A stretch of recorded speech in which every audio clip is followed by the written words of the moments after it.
தள்ளுபடி அத்தனை பேரும் அல்லம்படி 6 முதல் 60% வரை ஆடி தள்ளுபடியுடன் super Saravana stores, Chennai, Madurai, Kovai.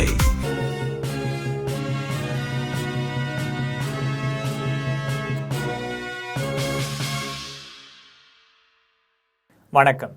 GeM செய்திகளுக்காக நான் உங்கள் குணா. இந்திய நேரப்படி இரவு 8:30 மணி செய்திகள். முதலில் ஜெம் தலைப்பு செய்திகளை காணலாம். ஒரக்கடத்தில் செயல்பட்டு வரும் தனியார் தொழிற்சாலைகளை ஆய்வு செய்தார் முதலமைச்சர் ஜோசப் விஜய். தமிழகம் முழுவதும் இன்று ஆடிப்பெருக்கு விழா கொண்டாட்டம். காவிரி கரையில் புதுமண தம்பதிகள், பொதுமக்கள் வழிபாடு. அண்டை மாநிலங்களில் குவியும் தொழில் முதலீடுகள். தாவேகா ஆட்சியில் தமிழகம் பெரும் வீழ்ச்சி அடைந்துள்ளது என பாஜக மாநில தலைவர் நயினார் நாகேந்திரன் விமர்சனம். விவசாய கடன்களை முழுமையாக தள்ளுபடி செய்யவில்லை என்றால் மிகப்பெரிய போராட்டம் நடத்தப்படும். விவசாயிகள் சங்க மாநில தலைவர் ஐயா கண்ணு அறிவிப்பு. ரஷ்யா மீது உக்ரைன் நடத்திய தீவிர ட்ரோன் தாக்குதலில் 8 பேர் உயிரிழப்பு. இனி விரிவான செய்திகளை காணலாம். காஞ்சிபுரம் மாவட்டம் ஸ்ரீபெரும்புதூர் ஒரக்கடத்தில் செயல்பட்டு வரும் தனியார் தொழிற்சாலைகளை முதலமைச்சர் ஜோசப் விஜய் நேரில் ஆய்வு மேற்கொண்டார். காஞ்சிபுரம் மாவட்டம் ஒரக்கடத்தில் அமைந்துள்ள சிப்காட் தொழில் வளர்ச்சி மையத்தில் டெய்ம்லர் பஸ்ஸஸ் இந்தியா என்ற நிறுவனம் சார்பில் 400 ஏக்கர் பரப்பளவில் பிரபல மண்டபமான டெய்ம்லர் இந்தியா வர்த்தக வாகனங்கள் உற்பத்தி செய்யும் தொழிற்சாலை இயங்குகிறது. இந்த நிறுவனம் தமிழக அரசுடன் புரிந்துணர்வு ஒப்பந்தம் செய்துள்ளது. பாரத் பென்ஸ் மற்றும் மெர்சிடி பென்ஸ் முத்திரையிடப்பட்ட பஸ்களையும் பஸ் சேஸ்களையும் உற்பத்தி செய்கிறது. வணிக வாகன உற்பத்தியில் ஈடுபட்டுள்ள இந்த நிறுவனத்தை இன்று முதலமைச்சர் ஜோசப் விஜய் பார்வையிட்டு ஆய்வு செய்தார். முன்னதாக ஸ்ரீபெரும்புதூர் அடுத்த மாம்பாக்கத்தில் செயல்படும் பிரான்ஸ் நாட்டைச் சேர்ந்த பன்னாட்டு நிறுவனமான ஜெயின் கோபின் நிறுவனமும் தமிழக அரசுடன் இணைந்து புரிந்துணர்வு ஒப்பந்தம் செய்துள்ளது. இந்த நிறுவனம் உலக தரத்திலான கண்ணாடி தயாரிப்பு வளாகத்தை விரிவுபடுத்தியுள்ளது. இதனை முதலமைச்சர் ஜோசப் விஜய் பார்வையிட்டு ஆய்வு செய்தார். தொடர்ந்து ரிசான் கார் கம்பெனியையும் முதலமைச்சர் விஜய் பார்வையிட்டார். தமிழகம் முழுவதும் இன்று கொண்டாடப்பட்ட ஆடிப்பெருக்கு விழாவில் காவிரி கரையில் புதுமண தம்பதிகள், பொதுமக்கள் வழிபாடு செய்தனர். தமிழகம் முழுவதும் இன்று ஆடிப்பெருக்கு விழா கொண்டாடப்பட்டு வருகிறது. பருவமழை பெய்து நீர்நிலைகள் நிரம்பி விவசாயத்திற்கு உயிர் கொடுக்கின்ற ஆடி மாதத்தில் நீர்வளம் பெருகுவதை கொண்டாடும் வகையில் ஆடி 18வது நாள் இந்த விழா கொண்டாடப்படுகிறது. குறிப்பாக பொங்கி பெருகி வரும் காவிரி கரையோரம் ஆடிப்பெருக்கு விழாவை பொதுமக்கள் வெகு விமரிசையாக கொண்டாடுகின்றனர். பொதுமக்கள் மற்றும் புதுமண தம்பதியர் நீராடி பூஜை செய்து வழிபட்டு மஞ்சள், குங்குமம், மலர், வஸ்திரம் ஆகியவற்றை காவிரியில் சமர்ப்பிக்கின்றனர். குறிப்பாக புதுமண தம்பதிகள் இந்த விழாவில் அவசியம் பங்கேற்கின்றனர். அப்போது புது பெண் தன்னுடைய தாலியில் உள்ள மஞ்சள் கயிற்றை நீக்கிவிட்டு புதிய மஞ்சள் கயிற்றில் தாலியை மாற்றி தன்னுடைய கணவனின் கைகளால் கட்டிக்கொள்கின்றார். ஆனால் இந்த ஆண்டு காவிரியில் நீர்வரத்து இல்லாமல் வறண்டு காணப்படுகிறது. இதனால் இந்த ஆண்டு ஆடிப்பெருக்கு விழா களைப்பிழந்து காணப்படுகிறது. வறண்ட காவிரியில் ஆங்காங்கும் தேங்கி கிடக்கும் தண்ணீரில் புதுமண தம்பதியர் மற்றும் பொதுமக்கள் நீராடி ஆற்றங்கரையில் காவிரி தாய்க்கு பூஜை செய்து வழிபட்டனர். புதுமண தம்பதியினர் புது தாலி கயிறு மாற்றிக் கொண்டனர். இதேபோல் பவானி கூடுதுறையிலும் பலர் சிறப்பு வழிபாடு நடத்தினர். அண்டை மாநிலங்களில் குவியும் தொழில் முதலீடுகள். தாவேகா ஆட்சியில் தமிழகம் பெருகும் வீழ்ச்சி அடைந்துள்ளது என்று பாஜக மாநில தலைவர் நயினார் நாகேந்திரன் தெரிவித்துள்ளார். பாஜக மாநில தலைவர் நயினார் நாகேந்திரன் தனது எக்ஸ் தள பதிவு ஒன்றை வெளியிட்டுள்ளார். அதில் சமீபத்தில் வெளியாகியிருக்கும் 2027ஆம் நிதியாண்டிற்கான முதல் காலாண்டின் முதலீட்டு தரவுகள் தமிழகத்தின் தொழில் வளர்ச்சியில் ஏற்பட்டுள்ள பெரிய வீழ்ச்சியை காட்டுகின்றனர். மற்ற மாநிலங்களில் புதிய ஆட்சிகள் தொடங்கியவுடன் முதலீடுகள் பல மடங்கு உயர்ந்துள்ள வேளையில் தமிழகத்தில் முதலமைச்சர் ஜோசப் விஜயின் அரசு பொறுப்பேற்ற பிறகு ஒட்டுமொத்த முதலீடுகள் முந்தைய காலாண்டை காட்டிலும் 74.5%, தனியார் முதலீடுகள் 77.63% மிக கடுமையான சரிவை சந்தித்துள்ளனர் என்று நயினார் நாகேந்திரன் தெரிவித்துள்ளார். மேலும் முன்மொழியப்பட்ட திட்டங்களில் வெறும் ரூபாய் 11,237 கோடியை மட்டுமே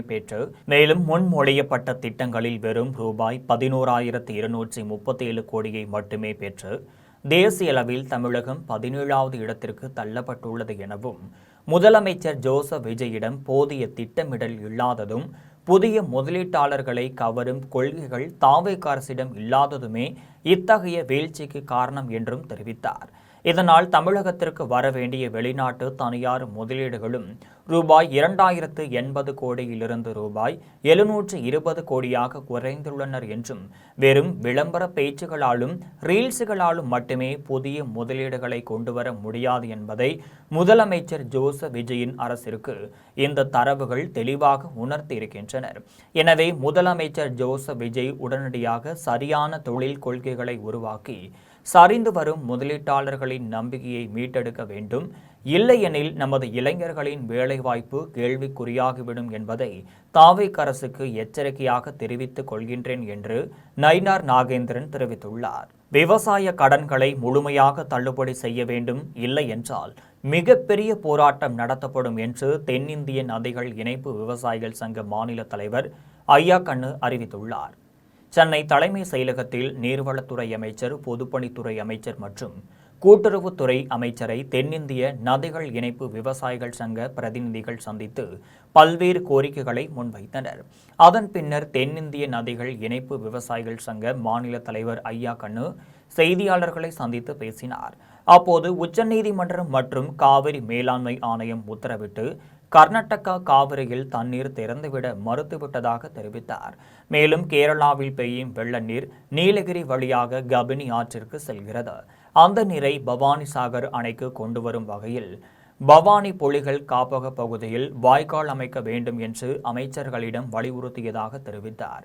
மேலும் சம்பா சாகுபடிக்காக குறைந்தபட்சம் 5000 கன அடி தண்ணீரை உடனடியாக திறந்துவிட வேண்டும் என்று கோரிக்கை வைத்ததாகவும் இந்த கோரிக்கை தொடர்பாக அமைச்சர்கள் முதலமைச்சருடன் ஆலோசித்து விரைவில் நடவடிக்கை எடுக்கப்படும் என்று உறுதியளித்ததாகவும் தென்னிந்திய நதிகள் இணைப்பு விவசாயிகள் சங்க மாநில தலைவர் ஐயா கண்ணு தெரிவித்துள்ளார்.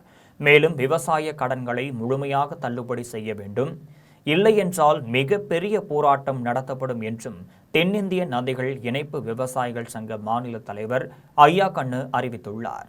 ரஷ்யா மீது உக்ரைன் நடத்திய தீவிர ட்ரோன் தாக்குதலில் 8 பேர் பரிதாபமாக உயிரிழந்துள்ளனர். ரஷ்யாவின் பல பிராந்தியங்களை குறிவைத்து உக்ரைன் ஒரே இரவில் நடத்திய தீவிரமான ட்ரோன் தாக்குதலில் குழந்தைகள் உட்பட 8 பேர் உயிரிழந்தனர். அதேவேளையில் தங்கள் நாட்டு வான்வழி பகுதியை நோக்கி வந்த 635 உக்ரேனிய ட்ரோன்களை வான் பாதுகாப்பு மண்டலம் மூலம் சுட்டு வீழ்த்தியதாக ரஷ்ய பாதுகாப்பு அமைச்சகம் தெரிவித்துள்ளது. எல்லை பகுதியில் அமைந்துள்ள விளையாட்டு மைதானத்தின் அருகே உக்ரேனிய ட்ரோன் விழுந்து வெடித்ததில் ஒரு குழந்தை உயிரிழந்தது. மேலும் 2 பலத்த காயமடைந்தனர்.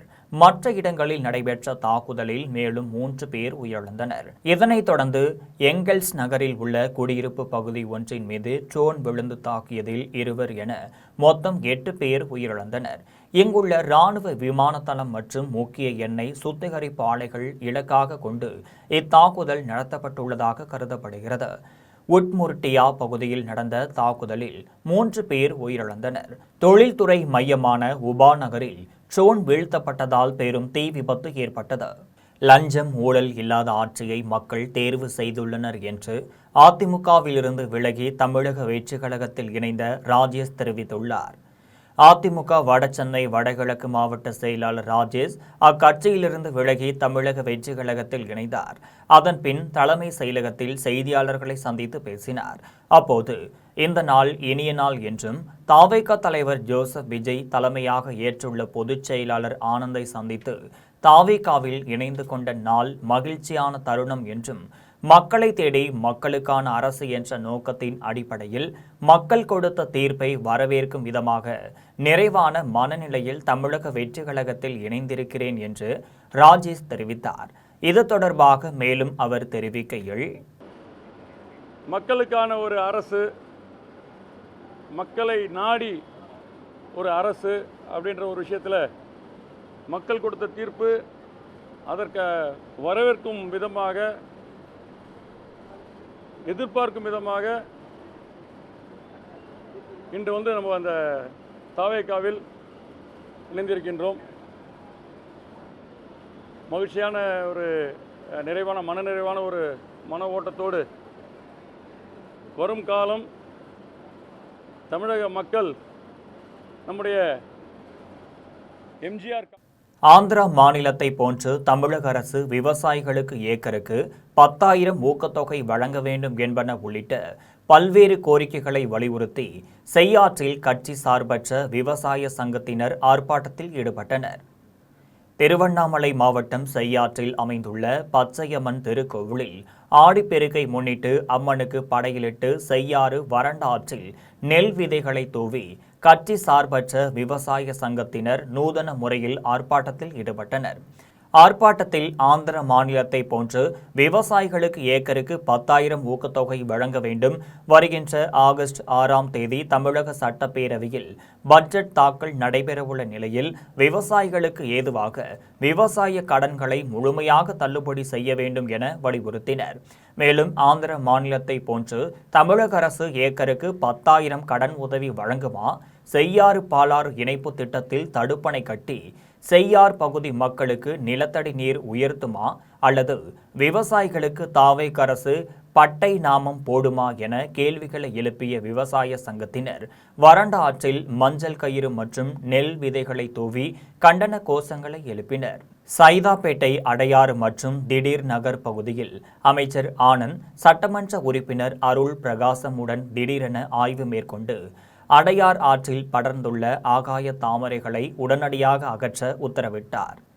சென்னை சைதாப்பேட்டை சட்டமன்ற தொகுதிக்குட்பட்ட அடையாறு ஆற்று பகுதி மற்றும் அதனை ஒட்டியுள்ள திடீர் நகர் பகுதியில் ஊரக வளர்ச்சி மற்றும் நீர்வளத்துறை அமைச்சர் ஆனந்த் சைதாப்பேட்டை சட்டமன்ற உறுப்பினர் அருள் பிரகாசம் உடன் ஆய்வு மேற்கொண்டார். அப்போது அடையாறு ஆற்று பகுதியில் மண்டிய பயிர்களாக வளர்ந்துள்ள ஆகாய தாமரைகளை அகற்றுவது குறித்தும் நீரோட்டத்தை சீரமைப்பது குறித்தும் அதிகாரிகளுடன் ஆலோசனை மேற்கொண்டார். அதனைத் தொடர்ந்து திடீர் நகர் குடியிருப்பு பகுதிக்கு நேரில் சென்று அப்பகுதி மக்களின் அடிப்படை தேவைகளை கேட்டறிந்த அமைச்சர் ஆனந்த் அப்பகுதி மக்களின் சுகாதார நலனை கருத்தில் கொண்டு உடனடியாக நடமாடும் கழிப்பறை வசதி ஏற்படுத்தி தருமாறு சம்பந்தப்பட்ட அதிகாரிகளுக்கு உத்தரவிட்டார். மேலும் சுகாதார வசதிகள், வடிகால் அமைப்புகள் மற்றும் தூய்மை பணிகளை விரைவுபடுத்த அதிகாரிகளுக்கு அறிவுறுத்தினார். அதனைத் தொடர்ந்து சைதாப்பேட்டை சட்டமன்ற உறுப்பினர் அருள் பிரகாசம் கோரிக்கையை ஏற்று சைதாப்பேட்டையில் சட்டமன்ற உறுப்பினர் அலுவலகத்தை அமைச்சர் ஆனந்த் ரிப்பன் வெட்டி திறந்து வைத்தார். அதன் பின்னர் சட்டமன்ற உறுப்பினர் அருள் பிரகாசத்தை இருக்கையில் அமர வைத்து வாழ்த்துக்களை தெரிவித்ததுடன் மக்கள் பிரச்சனைகள் குறித்தும் அலுவலகத்திற்கு மனு கொண்டு வரும் மக்களின் அடிப்படை தேவைகளை உடனடியாக தீர்த்து வைக்க வேண்டும் எனவும் சட்டமன்ற உறுப்பினர் அருள் பிரகாசத்திற்கு அறிவுறுத்தினார். கோவில்பட்டி அருகே இருசக்கர வாகனம் சாலையோர கால்வாய் பள்ளத்தில் கவிழ்ந்த விபத்தில் இருசக்கர வாகனத்தில் சென்ற ஆசிரியர் சம்பவ இடத்திலேயே உயிரிழந்தார். தூத்துக்குடி மாவட்டம் கோவில்பட்டி அடுத்த நாலாண்டின் புதூரில் KR நகரைச் சேர்ந்த காந்திராஜ் என்பவர் கோவில்பட்டியில் ஆசிரியராகவும் அவரது மனைவி ராஜேஸ்வரி ரயில்வே காலனியில் உள்ள பள்ளியில் ஆசிரியராகவும் பணியாற்றி வந்தார். இருவரும் ஞாயிற்றுக்கிழமையன்று நாலாண்டின் புதூர் பிள்ளையார் கோவிலுக்கு சென்றுவிட்டு இருசக்கர வாகனத்தில் வீட்டிற்கு திரும்பிக் கொண்டிருந்தனர். அப்போது நாலாண்டின் புதூர் கோவில்பட்டி சர்வீஸ் சாலையில் சென்றபோது இருசக்கர வாகனம் திடீரென நிலை தடுமாறி சாலையோர கால்வாய் பள்ளத்தில் கவிழ்ந்து விபத்துக்குள்ளானது. இந்த விபத்தில் காந்திராஜுக்கும் தலையில் பலத்த காயம் ஏற்பட்டு சம்பவ இடத்திலேயே உயிரிழந்தார். ராஜேஸ்வரி பலத்த காயமடைந்த நிலையில் அருகில் இருந்தவர்கள் ராஜேஸ்வரியை மீட்டு சிகிச்சைக்காக கோவில்பட்டி அரசு மருத்துவமனையில் அனுமதித்தனர். இதுகுறித்து தகவல் அறிந்து சம்பவ இடத்திற்கு சென்ற நாலாண்டின் புதூர் காவல்துறையினர் காந்திராஜின் உடலை கைப்பற்றி பிரேத பரிசோதனைக்காக கோவில்பட்டி அரசு மருத்துவமனைக்கு அனுப்பி வைத்தனர்.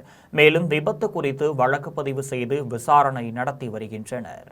10 கோரிக்கைகளை வலியுறுத்தி இந்திய கம்யூனிஸ்ட் கட்சி ஆகஸ்ட் 6 முதல் 15ஆம் தேதி வரை நடைபயண பரப்புரை மேற்கொள்ள உள்ளதாக சென்னை தியாகராயர் நகரில் இந்திய கம்யூனிஸ்ட் கட்சியின் மாநில செயலாளர் வீரபாண்டியன் தெரிவித்துள்ளார்.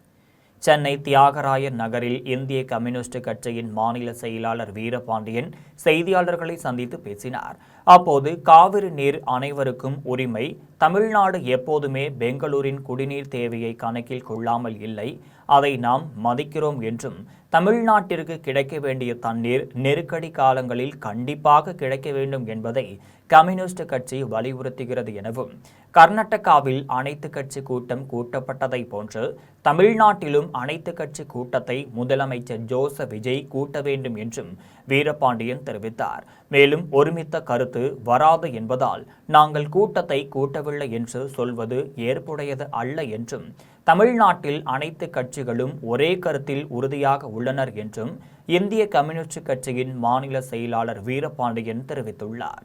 கோவை குனியமுத்தூர் பகுதியில் புதிய நகைக்கடை ஒன்றை நடிகையும் பின்னணி பாடகியுமான ஆண்ட்ரியா திறந்து வைத்தார். கோவை குனியமுத்தூர் பகுதியில் புதிய நகைக்கடை திறப்பு விழாவில் சிறப்பு விருந்தினராக பிரபல நடிகையும் பின்னணி பாடகியுமான ஆண்ட்ரியா கலந்து கொண்டு ரிப்பன் வெட்டி நகைக்கடையை திறந்து வைத்தார். விற்பனைக்காக வைக்கப்பட்டிருந்த பல்வேறு நவீன மற்றும் பாரம்பரிய நகை ரகங்களை பார்வையிட்டார். நிகழ்ச்சியை தொடர்ந்து நடிகை ஆண்ட்ரியா செய்தியாளர்களை சந்தித்து பேசினார்.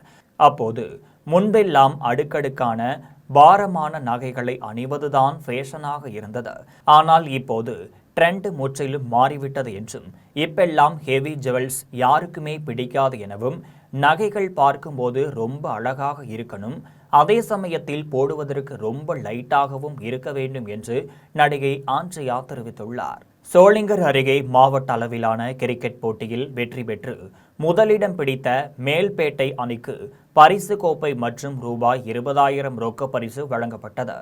ராணிப்பேட்டை மாவட்டம் சோளிங்கர் அடுத்த கொட்டைக்கல் ஊராட்சிக்குட்பட்ட தளவாய்ப்பட்டறை கிராமத்தில் டிவிபி லைன்ஸ் கிரிக்கெட் அணி சார்பில் மாவட்ட அளவிலான கிரிக்கெட் போட்டி நடைபெற்றது. போட்டியில் மாவட்டத்தின் பல்வேறு பகுதிகளில் இருந்து 32 கிரிக்கெட் அணிகள் பங்கேற்று விளையாடினர். 5 வாரங்கள் தொடர்ந்து சனி மற்றும் ஞாயிற்றுக்கிழமைகளில் போட்டிகள் நடைபெற்றது.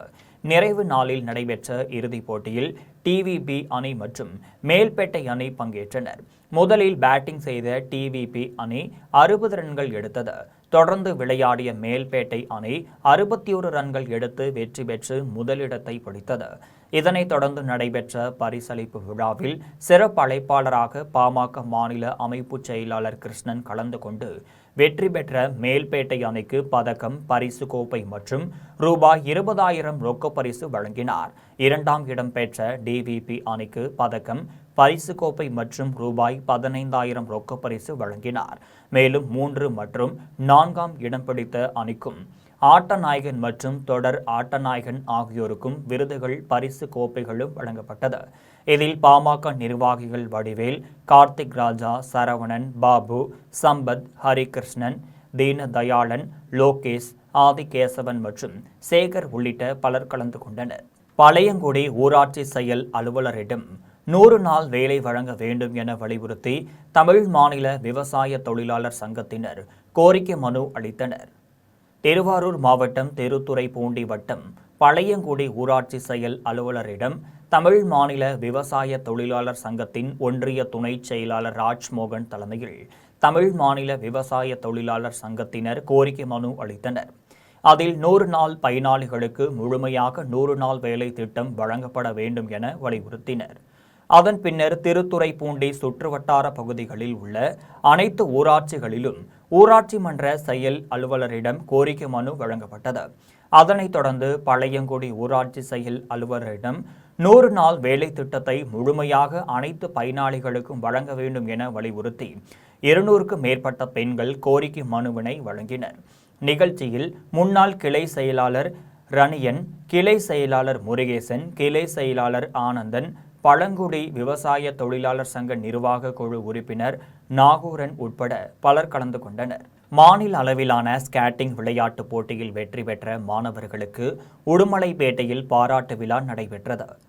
திருப்பூர் மாவட்டம் உடுமலைப்பேட்டையில் உள்ள ஜாகுவார் ஸ்கேட்டிங் அகாடமியில் பயிற்சி பெற்ற 46 மாணவ மாணவிகள் கடந்த ஜூலை 26ஆம் தேதி கரூரில் நடைபெற்ற மாநில அளவிலான ஸ்கேட்டிங் சாம்பியன்ஷிப் விளையாட்டுப் போட்டியில் பங்கேற்று adjustable, Quad, inline, fancy inline உள்ளிட்ட பிரிவுகளிலும் 200 மீட்டர், 400 மீட்டர் ஓட்ட பந்தயங்களிலும் சிறப்பாக விளையாடிய முதல் 3 இடங்களில் வெற்றி பெற்று பதக்கங்கள் மற்றும் சான்றிதழ்களை பெற்றனர். இதனை அடுத்து உடுமலைப்பேட்டையில் உள்ள சுபாஷ் ரேணுகாதேவி அறக்கட்டளை வளாகத்தில் மாநில அளவில் நடைபெற்ற ரோலர் ஸ்கேட்டிங் விளையாட்டுப் போட்டியில் வெற்றி பெற்ற மாணவர்களுக்கு பாராட்டு விழா நடைபெற்றது. விழாவிற்கு சுபாஷ் ரேணுகாதேவி அறக்கட்டளை நிறுவனர் செல்வராஜ், சத்தியம் சோசியல் சர்வீஸ் நிர்வாகி சத்தியம் பாபு, குடிமங்கலம் காலிஸ் மோட்டார்ஸ் உரிமையாளர் காளீஸ்வரன் ஆகியோர் முன்னிலை வகித்தனர். விழாவில் உடுமலை சட்டமன்ற உறுப்பினர் ஜெயக்குமார் பங்கேற்று மாணவர்களுக்கு பதக்கங்களும் சான்றிதழ்களும் வழங்கி கௌரவித்தார். விழாவிற்கான ஏற்பாடுகளை ஜாகுவார் ஸ்கேட்டிங் அகாடமியின் நிர்வாகிகள் செய்திருந்தனர்.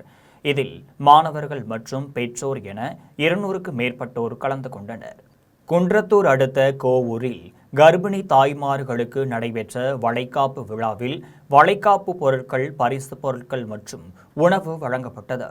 காஞ்சிபுரம் மாவட்டம் குன்றத்தூர் அடுத்த கோவூரில் மாதா மருத்துவக் கல்லூரி மற்றும் ஆராய்ச்சி நிறுவனம் மாதா மதர்ஸ் கேர் மருத்துவமனை சார்பில் கர்ப்பிணி தாய்மார்களின் நலனை முன்னிறுத்தும் வகையில் வளைகாப்பு விழா சிறப்பாக நடைபெற்றது. விழாவிற்கு கல்லூரி முதல்வர் டின் ஸ்ரீதர் நாராயணன் தலைமை தாங்கினார். சுவாமிநாதன் கலந்து கொண்டு கர்ப்பிணி தாய்மார்களை வாழ்த்தினார். மகப்பேறு மற்றும் மகளிர் மருத்துவத்துறை தலைவர் விஜயலட்சுமி ஞானசேகரன் கலந்து கொண்டு பாதுகாப்பான தாய்மை மற்றும் ஆரோக்கியமான குழந்தை பிறப்பு குறித்து விழிப்புணர்வு ஏற்படுத்தினர். அப்போது மாதா மருத்துவமனையில் பிரசவிக்கும் தாய்மார்களுக்கு தமிழக அரசு வழங்கும் டாக்டர் முத்துலட்சுமி ரெட்டி மகப்பேறு நிதியுதவி திட்டம் பெற முடியும் என்றும், கர்ப்பகால பரிசோதனை மற்றும் தேவையான இரத்த பரிசோதனை, ஸ்கேன், ECG, எக்கோ உள்ளிட்ட பரிசோதனைகளும், சுகப்பிரசவம் மற்றும் அறுவை சிகிச்சை பிரசவம் முற்றிலும் இலவசமாக வழங்கப்பட்டு வருகின்றனர் என்றும் மருத்துவத்துறை தலைவர் விஜயலட்சுமி ஞானசேகரன் தெரிவித்தார். வளைகாப்பு விழாவில் 35 கர்ப்பிணி தாய்மார்கள் பங்கேற்று மருத்துவர்களின் வாழ்த்துக்களையும் தாய் சேய் நல ஆலோசனைகளையும் பெற்றனர். விழாவில் பங்கேற்ற அனைத்து கர்ப்பிணி தாய்மார்களுக்கும் வளைகாப்பு பொருட்கள், பரிசு பொருட்கள் மற்றும் உணவு வழங்கப்பட்டது. சுகப்பிரசவத்திற்கு மிகவும் முக்கியம் கொடுக்கிறோம். சுகப்பிரசவமாக இருந்தாலும் அல்லது அறுவை சிகிச்சை பிரசவமாக இருந்தாலும் அனைத்து சிகிச்சைகளும் இலவசமாக நாங்க செய்யறோம். மருந்துகள் முதற்கொண்டு அனைத்தும் இலவசம். மருத்துவத்துக்கு அப்புறம், பிரசவத்திற்கு அப்புறமா குழந்தைகளுக்கான முழு பாதுகாப்பு எங்களுடைய குழந்தைகள் நலத்துறை மூலமாக கிடைக்குது. குழந்தை 16 வயசு அடைகிற வரைக்கும் உள்ள பரிசோதனைகள் அனைத்தும் OP மூலமாகவும் பிளஸ் குழந்தைகளுக்கான தடுப்பூசிகள் அனைத்தும் இலவசமாக போடப்படுகிறது. இந்த திட்டம் கவர்மெண்டினுடைய திட்டம் அப்படிங்கிறதுனால கவர்மெண்ட் மூலமா பெறக்கூடிய காசு, டெலிவரிக்கு அப்புறம் கிடைக்கக்கூடிய தொகையும் நம்ம ஹாஸ்பிட்டல்ல பிறக்கிறவங்களுக்கும் கண்டிப்பாக கிடைக்கும். இங்க ECG, echo, scan, blood test அனைத்தும் இலவசமா செய்யறோம். மருந்துகளும் இலவசமாக கொடுக்கும். திண்டுக்கல் ஊராட்சி ஒன்றிய அலுவலகத்தில் ஊராட்சி செயலாளர்கள் சங்கத்தின் கொடியை மாநில துணைத் தலைவர் ஆறுமுகம் ஏற்றி வைத்தார். திண்டுக்கல் ஊராட்சி ஒன்றிய அலுவலகத்தில் ஊராட்சி செயலாளர்கள் சங்கத்தின் கொடியேற்ற விழா நடைபெற்றது. விழாவில் சங்கத்தின் மாநில துணைத் தலைவர் ஆறுமுகம் கலந்து கொண்டு கொடியேற்றி வைத்தார். மாநில தலைவர் ஜான் போஸ்கோ பிரகாஷ் இனிப்புகளை வழங்கினார். நிகழ்ச்சியில் மாநில துணைத் தலைவர் தேனி குமரேசன், வடமதுரை பரமேஸ்வரன், மாநில இணைச் செயலாளர் சுந்தரபாண்டி, மாவட்ட தலைவர் பாண்டியராஜ், மாவட்ட பொருளாளர் கந்தசாமி உள்ளிட்ட நிர்வாகிகள் பலர் கலந்து கொண்டனர். நிகழ்ச்சியை தொடர்ந்து திண்டுக்கல்லில் ஊராட்சி செயலாளர்கள் சங்கத்தின் மாநில தலைவர் ஜான் பாஸ்கோ பிரகாஷ் செய்தியாளர்களை சந்தித்து பேசினார். அப்போது சிறப்பு காலமுறை ஊதியத்தில் பணியாற்றும் பணியாளர்களுக்கு வழங்கப்படுவதைப் போலவே பகுதி நேர பணியாளர்களுக்கு ஓய்வூதியம் வழங்கப்பட்டு வந்தது எனவும், இதனை மாற்றம் செய்து தமிழக அரசின் உறுதியளிக்கப்பட்ட ஓய்வூதிய திட்டத்தில் இணைத்து அரசாணை வெளியிட வேண்டும் எனவும், கடந்த ஜனவரி, பிப்ரவரி மாதங்களில் 23 நாட்கள் தொடர் காத்திருப்பு போராட்டத்தை சென்னையில் நடத்தினோம் என்றும், பிப்ரவரி மாதம் 18ஆம் தேதி அப்போதைய ஊரக வளர்ச்சித்துறை அமைச்சர் தலைமையில் நடைபெற்ற பேச்சுவார்த்தையில் இப்போது போராட்டத்தை ஒத்திவைக்க வேண்டும் என்றும், அடுத்த நாள் தலைமை செயலகத்தில் பேசி சாதகமான முடிவு எடுக்கப்படும் என அமைச்சர் உத்தரவாதம் கொடுத்ததின் அடிப்படையில் போராட்டத்தை ஒத்திவைத்தோம் என்றும் சங்கத்தின் மாநில தலைவர் ஜான் பாஸ்கோ பிரகாஷ் தெரிவித்தார். இது தொடர்பாக மேலும் அவர் தெரிவிக்கையில், அருப்புக்கோட்டையில் எந்தவித பாதுகாப்பும் இல்லாமல் உரிமம் இன்றி பட்டாசு தயாரிக்க பயன்படுத்தும் கருந்திரிகள் வைத்திருந்த நபரை காவல்துறையினர் கைது செய்து மூட்டை மூட்டையாக கருந்திரிகளை பறிமுதல் செய்தனர். விருதுநகர் மாவட்டம் அருப்புக்கோட்டை நகராட்சிக்குட்பட்ட சொக்கலிங்கபுரம் பகுதியில் உரிமம் இல்லாமல் சட்டவிரோதமாக பட்டாசு தயாரிக்க பயன்படுத்தும் கருந்திரிகள் தயாரிக்கப்படுவதாக அருப்புக்கோட்டை நகர் காவல் நிலைய காவல்துறையினருக்கு ரகசிய தகவல் கிடைத்தது. தகவலின் அடிப்படையில் சார் ஆய்வாளர் முத்துக்குமார் தலைமையிலான காவல்துறையினர் சொக்கலிங்கபுரம் பகுதிக்கு உட்பட்ட குஜ்ஜிலிசாமி கோவில் 1வது தெருவில் வசிக்கும் பாலாஜி என்பவர் வீட்டில் சோதனை நடத்திய போது உரிமம் இல்லாமல் மூட்டை மூட்டையாக பட்டாசு தயாரிக்க பயன்படுத்தும் கருந்திரிகள் மற்றும் வெள்ளை பேப்பர் சுற்றிய கருந்திரிகள் இருப்பது தெரியவந்தது. இதனையடுத்து அவரது வீட்டில் இருந்து 3274 குரோஸ் கருந்திரிகள் மற்றும் வெள்ளை பேப்பர் சுற்றிய கருந்திரிகளை காவல்துறையினர் பறிமுதல் செய்தனர். மேலும் வீட்டில் எந்தவித பாதுகாப்பும் இல்லாமல் பட்டாசு தயாரிக்க பயன்படுத்தும் கருந்திரிகள் வைத்திருந்த பாலாஜியை கைது செய்து வழக்கு பதிவு செய்து விசாரணை மேற்கொண்டனர். பெரியபாளையத்தில் ஆரணி ஆற்றங்கரையின் அருகே அமைந்துள்ள ஸ்ரீ பவானியம்மன் திருக்கோவிலில் 4 கிராம மக்கள் தாய் வீட்டு சீதனை பொருட்களை ஊர்வலமாக எடுத்து சென்று அம்மனுக்கு நேர்த்திக்கடனாக செலுத்தி வழிபாடு செய்தனர். திருவள்ளூர் மாவட்டம் பெரியபாளையத்தில் ஆரணி ஆற்றங்கரையின் அருகே அமைந்துள்ள ஸ்ரீ பவானியம்மன் திருக்கோவிலில் ஆண்டுதோறும் ஆடி மாத திருவிழா தொடர்ந்து 14 வார காலம் சிறப்பாக நடைபெறுவது வழக்கம். அதன்படி இந்த ஆண்டு நடைபெறும் ஆடி மாத விழாவை முன்னிட்டு சென்னை, திருவள்ளூர், காஞ்சிபுரம், விழுப்புரம் உள்ளிட்ட தமிழகம் மட்டுமல்லாமல் புதுச்சேரி, ஆந்திரா, தெலுங்கானா போன்ற அண்டை மாநிலங்களைச் சேர்ந்தவர்களும் குடும்பமாக பெரியபாளையத்திற்கு வந்து வாடகைக்கு விடுதி எடுத்து தங்கி ஞாயிற்றுக்கிழமை காலையில் சிறியவர்கள் முதல் பெரியவர்கள் வரை முடி காணிக்கை செலுத்திவிட்டு ஸ்ரீ பவானி அம்மனுக்கு ஆடு, கோழிகளை பலியிட்டு பொங்கல், வடை படையிலிட்டு வழிபாடு செய்கின்றனர். மேலும் சிலர் வேப்பஞ்சேலை ஆடைகளை அணிந்து கோவிலை சுற்றி வலம் வந்து நீண்ட வரிசையில் காத்திருந்து பவானியம்மனை தரிசனம் செய்துவிட்டு செல்கின்றனர். இந்த நிலையில் 3வது வாரத்தின் ஞாயிற்றுக்கிழமையன்று பெரியபாளையம் பவானியம்மன் கோவிலை சுற்றியுள்ள பெரியபாளையம், தண்டு மாநகர், ராளப்பாடி, அரியம்பாக்கம் உள்ளிட்ட 4 கிராம மக்கள் பவானியம்மன் சிலைகளை வெவ்வேறு வடிவில் வடிவமைத்து சிறப்பு அலங்காரம் செய்து டிராக்டரில் அமர்த்தி மேளதாள வாத்தியங்கள் முழங்கவும் வான வேடிக்கைகளுடன் கரகாட்டம், மயிலாட்டம், நாடகங்கள் உள்ளிட்ட கலை நிகழ்ச்சிகளுடன் தாய் வீட்டு சீதனமாக சேலை, மஞ்சள், குங்குமம், வளையல்கள் மற்றும் பொங்கல் பானைகளை தலையில் சுமந்து கொண்டு ஊர்வலமாக சென்று பவானி அம்மனுக்கு சீதனை பொருட்களை காணிக்கையாக செலுத்தினர். அதன் பின்னர் பொங்கல் வைத்து பவானி அம்மனை வழிபட்டனர். இதனையடுத்து கிராமத்தின் முக்கியஸ்தர்களுக்கு ஆலயத்தின் சார்பில் சிறப்பு செய்யப்பட்டது. ஆடி மாத விழாவில் ஏராளமானோர் கலந்து கொண்டு பவானி அம்மனை வழிபட்டனர். பிரசித்தி பெற்ற குலசேகரனப்பட்டினம் முத்தாரம்மன் திருக்கோவிலில் 3 நாட்கள் நடைபெறும் விழாவிற்காக தற்காலிக கூடாரம் அமைக்கப்பட்டுள்ளதால் பக்தர்கள் மகிழ்ச்சியடைந்துள்ளனர். உலக புகழ்பெற்ற குலசேகரனப்பட்டினத்தில் அமைந்துள்ள முத்தாரம்மன் திருக்கோவிலில் தசரா திருவிழாவிற்கு பிரசித்தி பெற்றது. இக்கோவிலில் நடைபெறும் தசரா திருவிழாவில் 10 லட்சத்திற்கும் மேற்பட்ட பக்தர்கள் வருகை புரிந்து முத்தாரம்மனை வழிபடுகின்றனர்.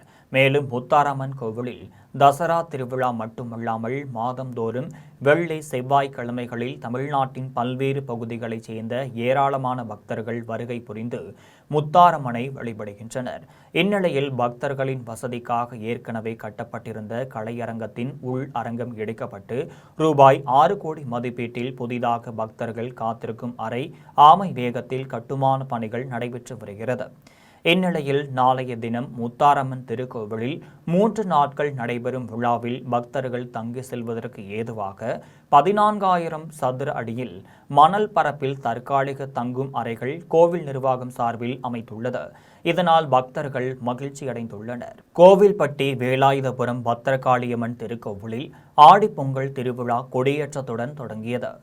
தூத்துக்குடி மாவட்டம் கோவில்பட்டி வேலாயுதபுரத்தில் நாடார் உறவின் முறை சங்கத்திற்கு சொந்தமான அருள்மிகு அன்னை ஸ்ரீ பத்திரகாளியம்மன் ஸ்ரீ காளியம்மன் திருக்கோவிலில் ஆடிப்பொங்கல் திருவிழா வெகு விமரிசையாக ஆண்டுதோறும் கொண்டாடப்படுவது வழக்கம். அதன்படி இந்த ஆண்டுக்கான பொங்கல் திருவிழா இன்று கொடியேற்றத்துடன் தொடங்கியது. முன்னதாக மேளதாள வாத்தியங்கள் முழங்க யானை ஊர்வலத்துடன் கொடி கொண்டுவரப்பட்டது. இதையடுத்து சிறப்பு பூஜைகள் செய்யப்பட்டு கொடிமரத்தில் கொடியேற்றப்பட்டது. அதன் பின்னர் கொடிமரத்திற்கு சிறப்பு அபிஷேகம் மற்றும் அலங்கார தீபாராதனை நடைபெற்றது. மேலும் பக்தர்களுக்கு அன்னதானம் வழங்கப்பட்டது. இதில் திரளான பக்தர்கள் கலந்து கொண்டு ஸ்ரீ பத்ரகாளியம்மனை வழிபட்டனர். இன்று முதல் வரும் 13ஆம் தேதி வரை நடைபெறும் விழாவில் ஒவ்வொரு நாளும் ஒவ்வொரு கோலத்தில் அம்மன் எழுந்தருளி பக்தர்களுக்கு அருள்பாலிப்பார். வரும் 11ஆம் தேதி பால்குடம் ஊர்வலம் மற்றும் அக்னி சட்டி ஊர்வலம் நிகழ்ச்சி நடைபெற உள்ளது. சோளிங்கர் சட்டமன்ற தொகுதிக்குட்பட்ட உள்ளகரம் 185வது வார்டில் அமைந்துள்ள வேம்புலியம்மன் ஆலயத்தில் ஆடி மாத விழா சிறப்பாக நடைபெற்றது. சென்னை சோழிங்கநல்லூர் சட்டமன்ற தொகுதிக்குட்பட்ட உள்ளகரம் 185வது வார்டில் அமைந்துள்ள வேம்புலியம்மன் ஆலயத்தில் ஆடி திருவிழா 3வது நாளாக நடைபெற்றது. கோவில் தர்மகர்த்தா செந்தில் ஏற்பாட்டில் முதல் நாள் நடைபெற்ற விழாவில் விளக்கு பூஜையும் 2வது நாள் கரக மற்றும் அம்மன் தீச்சட்டி ஏந்தி வரும் நிகழ்ச்சியும் நடைபெற்றது. அதனைத் தொடர்ந்து 3வது நாளாக அம்மனுக்கு கும்பம் இடுதல் விழா நடைபெற்றது. விழாவில் மாமன்ற உறுப்பினர் சர்மிளா தேவி திவாகர், வட்டக்கழக செயலாளர் ஜே திவாகர், கௌசிக் செந்தில், கார்த்திக் மற்றும் நிர்வாகிகள் உட்பட பொதுமக்கள் திரளாக கலந்து கொண்டு வேம்புலியம்மனை வழிபட்டனர். சேலம் மாவட்டம் வாழப்பாடி அருகே அமைந்துள்ள ஸ்ரீ முத்துமலை முருகன் திருக்கோவிலில் ஆடிப்பெருக்கு விழா வெகு விமரிசையாக நடைபெற்றது. சேலம் மாவட்டம் வாழப்பாடி அருகே அமைந்துள்ள ஸ்ரீ முத்துமலை முருகன் திருக்கோவிலில் ஆடிப்பெருக்கை முன்னிட்டு அதிகாலை முதலே மூலவர் முருகப்பெருமானுக்கு பால், தயிர், இளநீர், சந்தனம் உள்ளிட்ட பல்வேறு வாசனை திரவியங்களால் சிறப்பு அபிஷேகம் நடைபெற்றது. அதனைத் தொடர்ந்து ரூபாய் நோட்டுகளால் அலங்கரிக்கப்பட்டு சந்தன காப்பு மற்றும் தங்க கவச அலங்காரத்தில் முருகப்பெருமான் பக்தர்களுக்கு அருள்பாலித்தார். அதன் பின்னர் மகா தீபாராதனை நடைபெற்றது.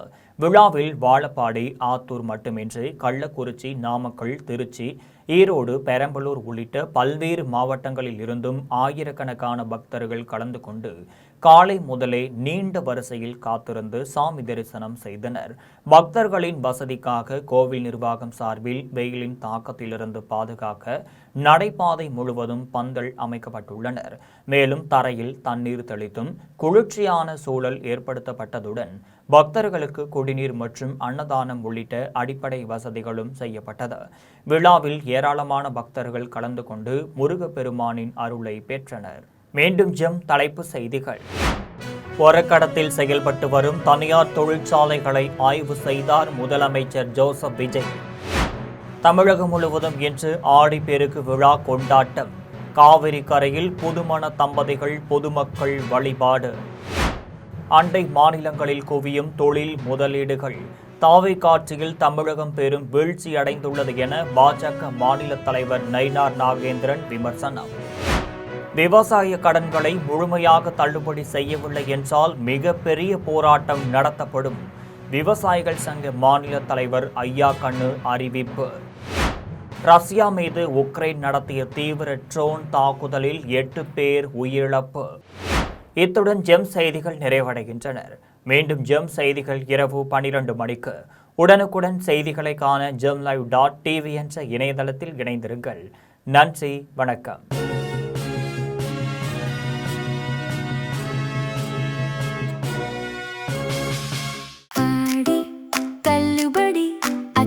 பேரும் அல்லம்படி 6 முதல் 60% வரை ஆடி தள்ளுபடியுடன் சூப்பர் சரவணா ஸ்டோர்ஸ், சென்னை, மதுரை, கோவை.